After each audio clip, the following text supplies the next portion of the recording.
Que as bênçãos do nosso Deus permaneçam em nossos corações. Quem é Jesus? Após a apresentação de Jesus no templo de Jerusalém, como doutor da lei, Maria recebeu na sua humilde casinha de Nazaré Isabel, a sua prima. Após as saudações normais, ambas falaram dos seus filhos. Isabel disse para Maria: olha, eu ando muito preocupado com João Batista. Apesar da sua pouca idade, ele está sempre compenetrado em pensamento profundo,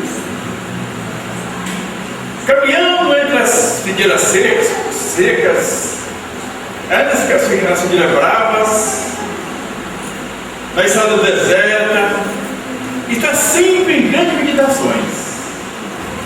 Maria olhou para sua prima e disse: essas crianças, com toda certeza, serão um novo caminho para a humanidade. Maria disse: olha, Jesus, também pela sua pouca idade, está sempre perto do lado, conversando com as pessoas que transitam, com os mendigos, com os andarilhos, e tem também uma comunhão com o seu Deus. E certa feita, numa das visitações do templo de Jerusalém, todas as questões que trazia para ele resolvia, tinha resposta para tudo. Percebo, o que meu filho sabe e conhece vem de Deus. Tanto é que certa feita, Eleazar, um responsável pelo templo de Jerusalém, chamou José no particular e disse que aquela criança nasceu realmente para auxiliar o sofredor da terra. E Maria ficou preocupada com José a situação, o que estava passando. Uma conversa íntima de marido e mulher. E no outro dia, Jesus se aproximou de Maria e disse: mãe, o que tu queres de mim? Por acaso não tenho dado meu testemunho que meu Pai está no céu? E Maria disse: olha, meu filho, eu ando preocupado com você. Você precisa de um preparo para a vida. Ele disse: mãe, todas as preparações é muito importante. Eu já escolhi a minha escola. Apesar que Jesus sabia que os doutores da lei ofereceu para ele alguma coisa que ele fizesse do templo. Mas mesmo assim, ele chamou seu pai, usando particular, e pediu para que ele admitisse o trabalho da carpintaria. E Jesus mostrando para nós que a verdadeira escola é o lar. E no lar, seu pai e sua mãe, aperfeiçoando a madeira com serrote e enxó, encheu a sua casa de alegria. Essa história verídica, trazida no livro Boa Nova, através das mãos abençoadas e saudosas de Chico Xavier. Isso é uma história realmente que nós sabemos, somente o espírito médium do naipe de Chico Xavier e Humberto de Campos, o espírito, adentrar no arquivo do mundo espiritual e trazer para nós fato verídico que aconteceu, que realmente, se não fosse a mediunidade de Chico, Paulo não sabia o que aconteceu, esse acontecimento tão lindo e maravilhoso, para que vem preencher realmente tudo aquilo que nós precisamos saber de Jesus. E depois, no ano 30, antes das suas manifestações, foram vistos Jesus e João Batista no deserto da Judéia. Ambos conversavam a respeito que ninguém sabe o que é, mas com toda certeza ali estava o amor de Jesus e a verdade de João Batista. E nós sabemos o que aconteceu com o nascimento de João Batista. Na época que ele nasceu, nós sabemos perfeitamente, a história foi trazida pelas mãos de Chico Xavier. O seu pai, já uma certa idade avançada, queria tanto que Isabel tivesse um filho, mas como faria? Ela já uma idade avançada, não teria como. O que acontecia? Todo dia ele ia ao templo orar para que Deus abençoasse a sua esposa e desse um filho. E realmente, certa feita, ele estava no templo orando, apareceu o Espírito e disse: a sua esposa terá um filho e chamará João Batista, e ele será importante para a humanidade. E Zacarias ficou feliz com essa notícia. Então, estava no deserto da Judéia João Batista e Jesus. E depois daquela conversação, Jesus despediu-se de João Batista e dirigiu-se para Jericó. Jericó foi também para Jerusalém. E ali sentado em frente ao templo, como uma pessoa qualquer, e nisso passou um grupo de sacerdotes, os padres da época, estudiosos e ansiosos da época, mas nem todo interessado por Jesus, apenas um, Aná, que seria mais tarde o juiz implacável de Jesus. Eles foram embora e ficou Aná. Aproximou e perguntou: Galisteu, que faz na cidade? Jesus, na sua humilde bondade, disse: eu passo por Jerusalém em busca da fundação do reino de Deus. E com ironia, Aná perguntou: reino de Deus? O que vem ser isso? Reino de Deus é a fundação do reino, é a obra divina no coração dos homens. Obra divina em tuas mãos? Onde estão os seus seguidores? Os seus companheiros? Com toda certeza eram os tolos, ignorantes. Esse sim, para parte da sua comissão, da sua comitiva. E Jesus, na sua humildade, disse: os meus companheiros virão de todos os lugares. Sim, os ignorantes, os fracos, os doentes, esses sim. Por acaso viste alguma estátua de lama? E Jesus respondeu: não existe nenhum mármore na terra que é melhor que o sentimento, e nenhum estado do mundo é maior do que a boa vontade. Mesmo que a resposta sábia e inteligente, o sacerdote continuou interrogando Jesus: por acaso você conhece Roma ou Atenas? Conheço o amor e a verdade. Conhece a lei dos templos? Conheço. Aí o ensinamento de meu pai que está no mundo espiritual. E o seu sacerdote, vendo aquela resposta sábia, foi embora. E no outro dia, pela manhã, foi visto o peregrino caminhando na estrada deserta em direção da sua Galileia distante. Após passar por Nazaré, descansou em Canaã, e logo Jesus passou por Cafarnaum, e de repente se encontrou nas margens de Tiberíades. E parecia que Jesus procurasse alguém, ou alguém tivesse à sua espera. E Jesus começou as suas caminhadas,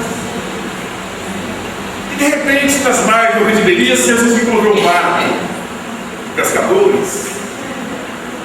E assim que aquele barco encostou na margem do rio, desceram dois. E Jesus aproximou daquelas duas criaturas e disse: Simão e André, filho de Jonas, eu venho e convido a vocês para a fundação do reino de Deus aqui na terra. André, observando aquele homem, já tinha visto Jesus em Betsaida e ouviu alguém comentar de Jesus.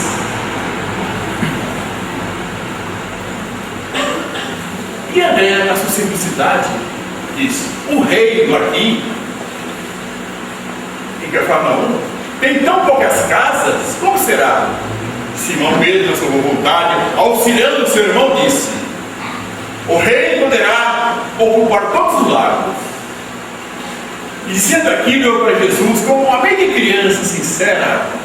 Jesus olhou para aqueles dois jovens, deu um sorriso e deixou a explicação para mais tarde.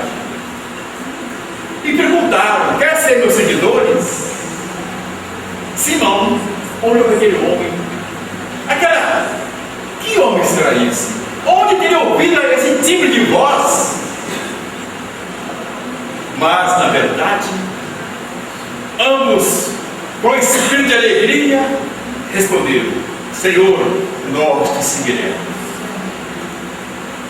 Jesus abraçou, começou ali o seu apostolado. Abraçou ambos e adentraram para a cidade de Cafarnaum. Entraram na portaria e viram um culto funcionário. Jesus se aproximou e perguntou: que faz tu, Levi? Levi respondeu: eu repor impostos que o povo deve para heróis. Jesus: quer vir comigo por os bens da terra? Levi olhou para Jesus, sentiu aquele magnetismo e respondeu: Senhor, eu estou pronto. E naquela manhã, Jesus entraram para a casa de Simão, na humilde casinha de Simão Pedro, onde fez pela primeira vez o culto do Evangelho lá, e mostrando para aquele pessoal a verdadeira união é o coração. E naquela mesma tarde, Jesus fez sua primeira pregação pública nas margens do rio Tiberíades. E a multidão amontoada. Eram crianças pobres, simples, eram mendigos, eram viúvas, pessoas surdas, eram pescadores. Aproximavam para ouvir Jesus. E o mestre olhou aquela multidão, deu um sorriso de satisfação e lembrou da ironia de Aná. Quem será seus seguidores? Os tolos ignorantes? Jesus reuniu o sofrimento, a tristeza daquela multidão e começou a falar com a inspiração de Deus, nosso Pai. Começou a falar da boa nova. E a multidão ouvia e sentia-se feliz. E com toda certeza, aquele momento começou o divisor de água. Jesus antes de Jesus e depois de Jesus, começou realmente a modificação, onde surgiu o amor, a solidariedade no ambiente do planeta Terra. E com toda certeza, naquela época, Jesus ofereceu para aquela multidão simplesmente o pão e o peixe. E Jesus ofereceu para Marta e Maria devolver o Lázaro que se encontrava no túmulo. E para Nicodemos ofereceu a vida sucessiva da reencarnação. Para a samaritana, além da água do poço, Jesus ofereceu o seu evangelho de amor. E para Zaqueu, ofereceu, pernoitou uma noite em sua casa. E há pouco tempo, 1863, Jesus ofereceu para a multidão da terra o Evangelho segundo o Espiritismo. E quem é Jesus? E para que Jesus? Para transformar a humanidade. Com toda certeza, se as mensagens cristãs aqui na terra, é difícil para a humanidade caminhar. E quando Jesus surgiu na terra, as religiões que tinha era simplesmente para satisfazer as pessoas que eram realmente os líderes religiosos. Hoje nós ficamos felizes de conhecer essa doutrina que consola, esclarece de uma forma muito simples e vem de encontro com a nossa necessidade, para que possamos realmente compreender as mensagens cristãs aqui na terra. Sentimos sim, amado por Deus e por Jesus, que nós não estamos só. Existe um mecanismo tão profundo ao nosso redor que muitas vezes não sabemos o que acontece, mas nós não estamos só. Basta o quê? Que nós realmente transformamos nosso pensamento em coisas boas. Buscamos sempre o quê? O mundo espiritual, os bons espíritos para nos fortalecer. A partir do momento que nós começamos a ter um equilíbrio perfeito, uma sintonia com o mundo espiritual, nós recebemos a mensagem cristã e seguiremos um caminho tão perfeito pela qual que nós não conhecemos. E pode acreditar, meus irmãos e minhas irmãs, ser espírita é muito bom. Sem nenhuma verdade religiosa ou mesmo pessoal, digo isso, nós podemos administrar o nosso dia a dia e podemos administrar também a nossa vida futura, com toda certeza e sem medo de errar, porque o Espiritismo, segundo os estudiosos, é a mensagem mais importante que a humanidade recebeu nos últimos tempos. Por quê? É uma mensagem clara e límpida. Tanto é que ela é tão linda que ela chegou no momento exato e fomos muito criticados. Tanto é que as trevas tentou penetrar 4 vezes. A primeira foi quando Jesus nasceu. Recordamos a morte dos inocentes. Herodes assassinou muitas crianças, mas Deus, nosso Pai, e Jesus continua. A segunda foi quando Jesus foi crucificado. Todos nós choramos. Barrabás ou Jesus para ser crucificado? Jesus. A terceira foi quando os seus apóstolos saem pelo mundo levando mensagens cristãs, de boca em boca, de passo em passo. Aí começou as perseguições dos cristãos. E a quarta vez é o dia de hoje. Porque na verdade, na época, Jesus não disse tudo. Quando ele disse, ele deixou: se me amais, guardar os meus ensinamentos, eu rogarei ao Pai, enviará outro Consolador. O Consolador chegou, uma mensagem límpida, transparente, e muitos de nós recebemos essa mensagem. E aqueles que não compreenderam, nos criticaram. Porque é uma mensagem profunda que mexe com a nossa transformação. Amar o próximo como a si mesmo. Bem-aventurar os aflitos. São mensagens realmente que mexe conosco. Nós, principalmente, o estudioso do Espiritismo, com toda certeza, ele encontra no Evangelho as mensagens.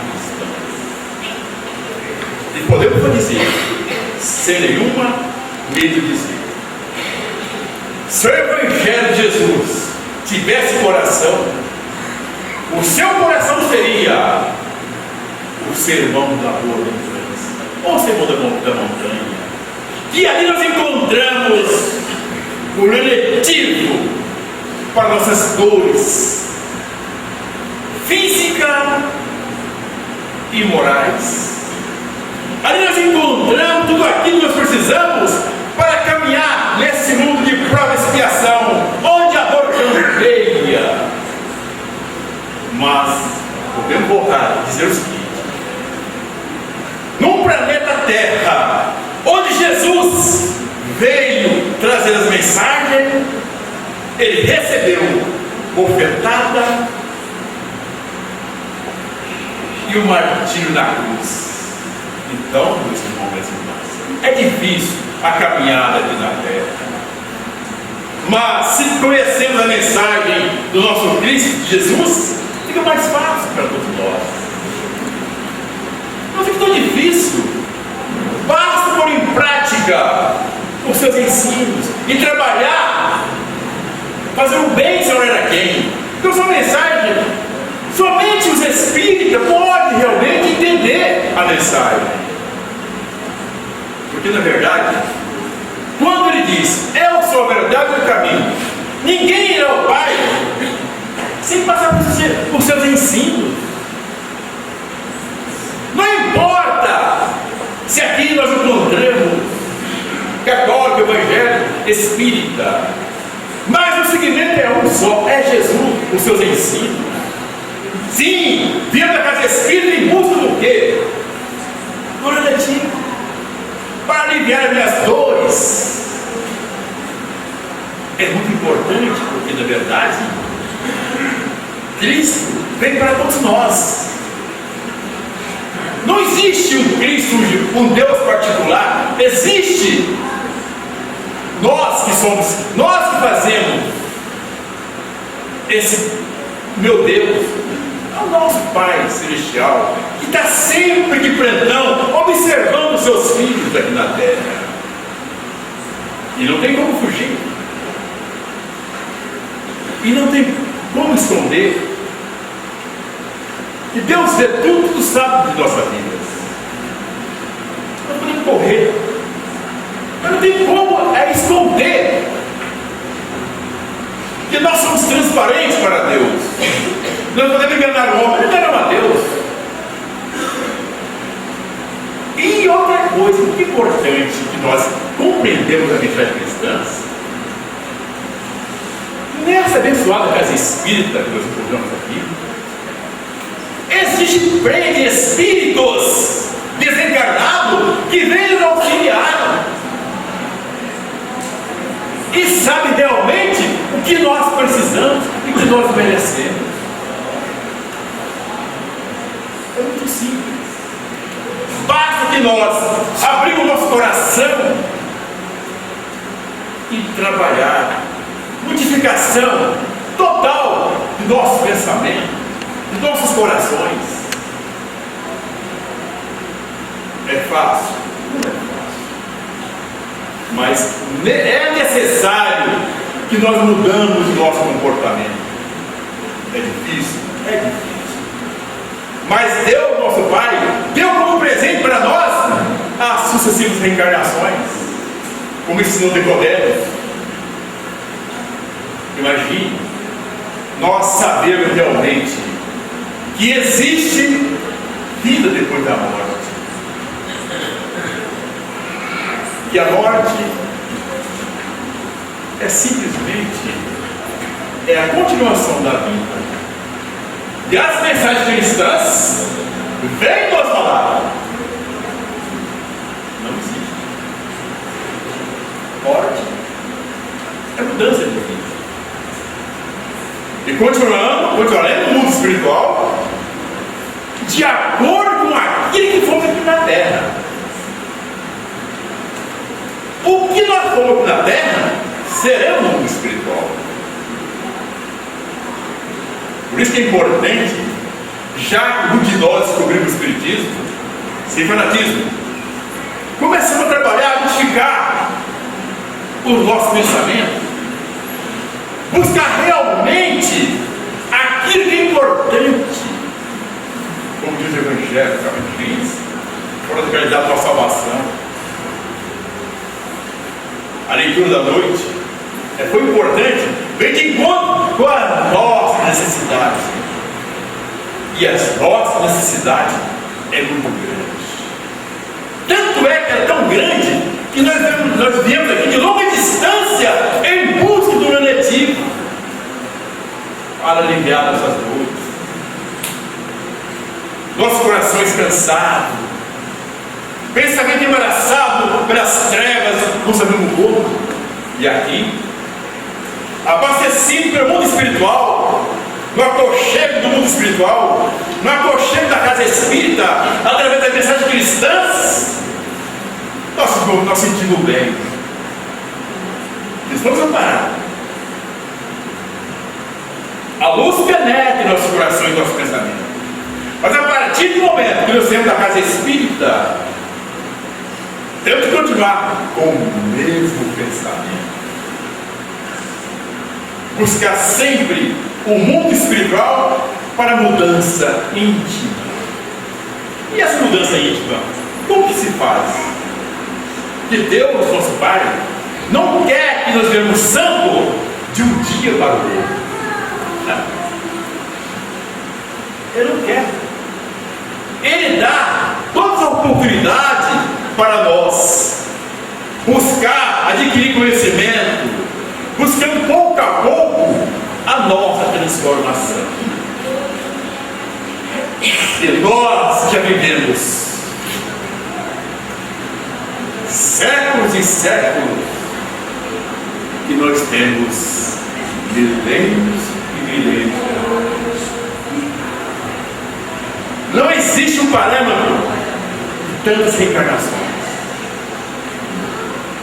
Quanto mais nós modificamos o nosso pensamento, quanto mais nós transformamos no bem, com toda certeza nós estamos buscando o mundo espiritual que está mais próximo de nós. Como disse Jesus, veio em busca da fundação do reino de Deus. Esse reino de Deus está dentro de nós.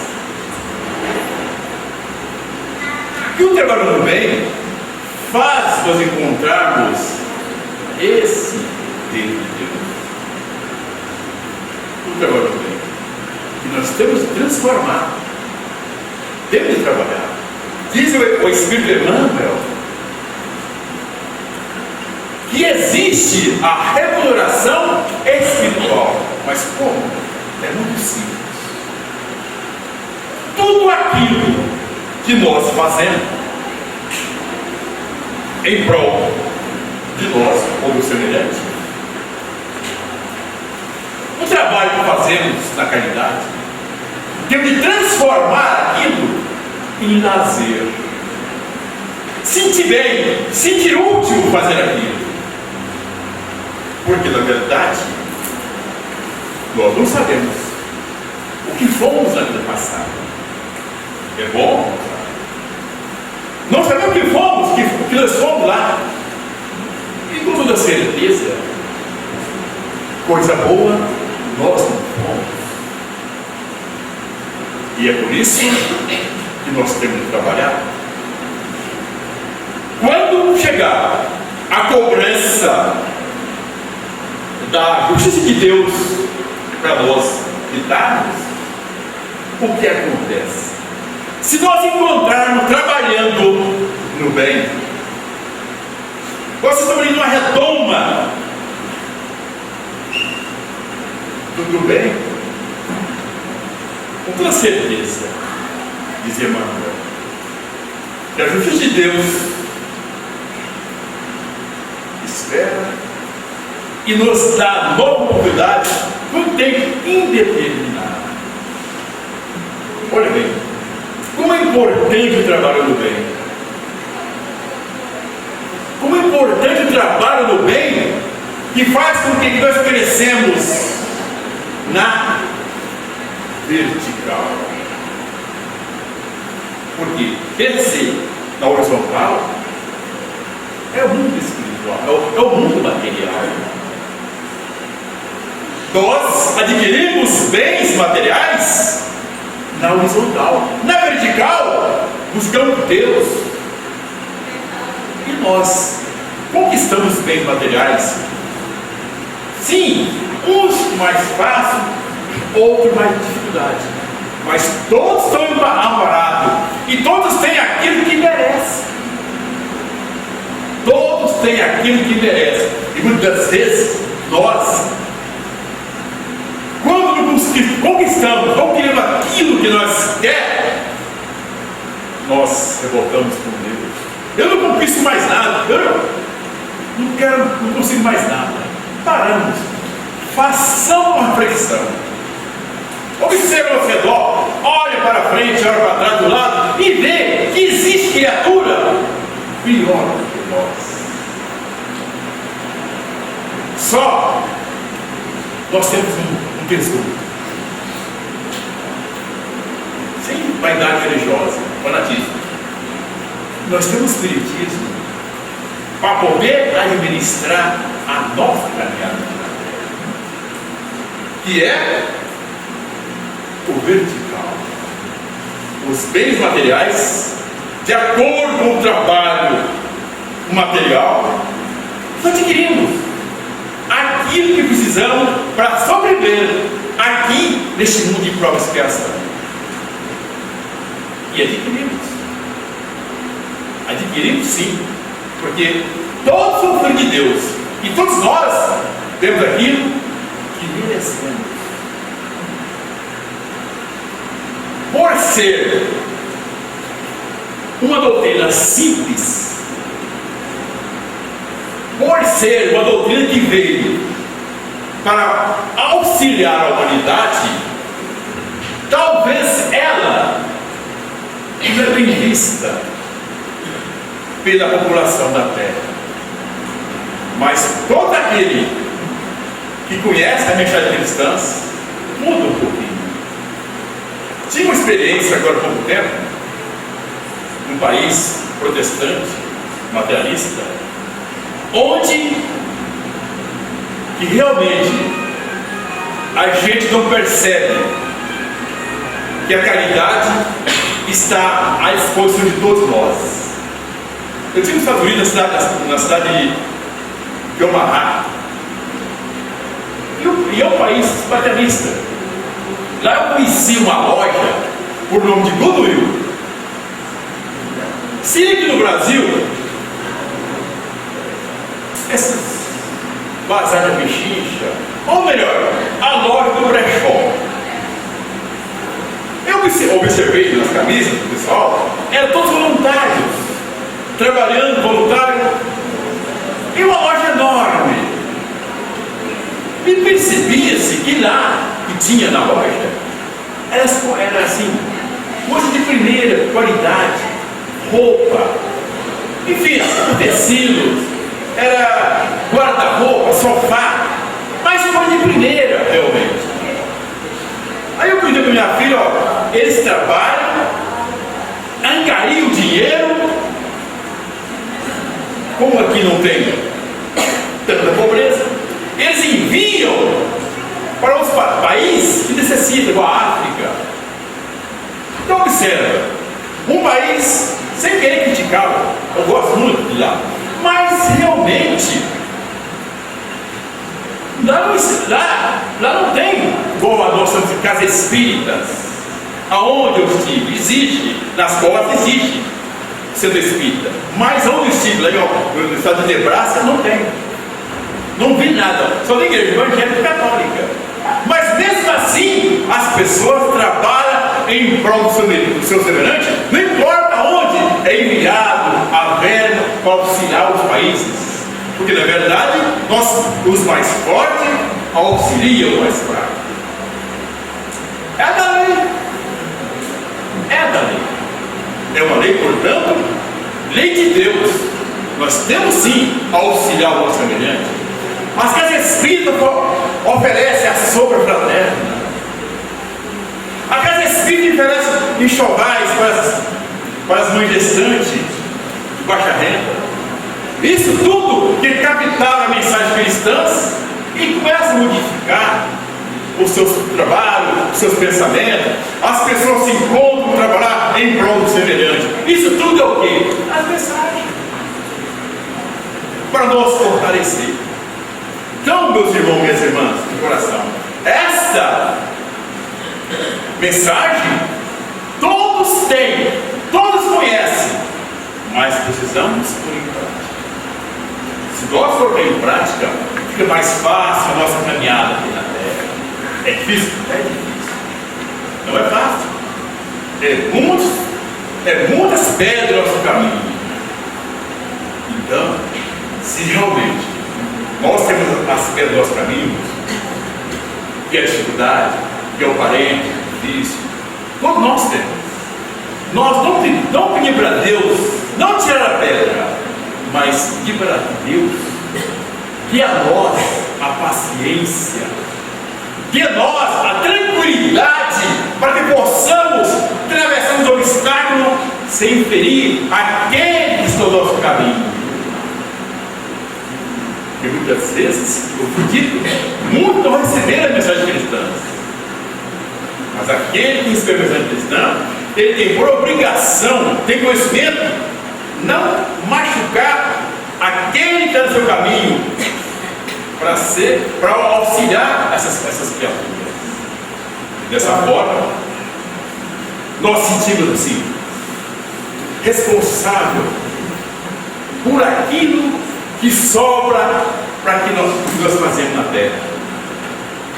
E quando chegarmos no momento de colocar a nossa cabeça no travesseiro e dizer para nós mesmos: Senhor, me trata amanhã como tratei hoje o meu semelhante. E essa reflexão, começamos a observar, analisar, desde da manhã até a noite, o que nós fizemos para o nosso semelhante. Se fizemos coisas ruins, vamos melhorar no outro dia. Se fizemos coisas boas, continuaremos no outro dia. Dessa forma, meus irmãos e irmãs, nós sentimos seguro. E nós não estamos só. Buscamos agora a Vera Rodrigues. Senhor, nesta noite festiva, onde todos nós com o coração entrelaçado nesta fé robusta que nos leva até a Ti. Gostaríamos de agradecer por tudo que nos dá, o ar, o pão, a paz. Te agradecer, Senhor, pela beleza que nós enxergamos no painel da natureza. Te agradecer, Senhor, a visão. Com os olhos, vemos o céu, a terra e detenhamos no mar. Graças à minha visão, Senhor, podemos contemplar o nosso amor. No entanto, diante da minha visão, e aqueles que não veem o amanhecer, que se debatem nas trevas, sem conhecer o nascer do sol. Obrigado, Senhor, pelos ouvidos meus, ouvido cuidado por Deus, ouvido que escuta o tambor largo da fundo do telhado, a melodia do vento do rumo do salgueiro. Ouvido que escuta a melodia do povo que desce ao morro a praça cantar, a melodia dos imortais, que ouvida não esquece jamais. Pela minha, Senhor, felicidade de ouvir, deixa-me pelo surpedir. Eu sei que depois desta luta, da outra luta, eles também poderão ouvir. Obrigado, Senhor, pela minha voz, mas também pela voz que canta, pela voz que fala de ternura, pela voz que ensina, pela voz que fala. Senhor, pela minha melodia, e aquele, Senhor, que não pode falar um dia e nem cantar a noite, deixe-nos por ele orar, porque o dia eles falarão. Obrigado, Senhor, pelas minhas mãos, mas também pelas mãos que trabalham, que lavam, que colhem, que recolhem, pela mão da solidariedade, pela mão que escreve mensagem, pela mão que cura, pela mão que permite paz, pelas mãos que trabalham no bem, e pelas mãos, Senhor, sobretudo, pelas mãos que guardam no seio o filho do corpo da língua, e pelos pés que me levantaram. Obrigado que eu posso caminhar diante do meu corpo quase perfeito. E aquele, Senhor, que se encontra no hospital, que não pode movimentar, não pode cantar, não pode falar e não pode caminhar, deixe-nós, Senhor, por eles orar, porque um dia eles vararão numa próxima reencarnação. Obrigado, Senhor, pelo meu lar, meu doce cantinho, minha favela, minha capela, meu ninho, meu bangalô, meu amor. Quem que vive sem amor? Seja amor de um pai, de uma mãe, de um irmão, de um aperto de mão, até de um cão. Quem suporta a solidão? Senhor, se eu não tiver ninguém para minhas mãos apertar, uma cama para deitar, um lar, deixa-me dizer, Senhor, que eu tenho a Ti, que eu amo a vida. Obrigado, porque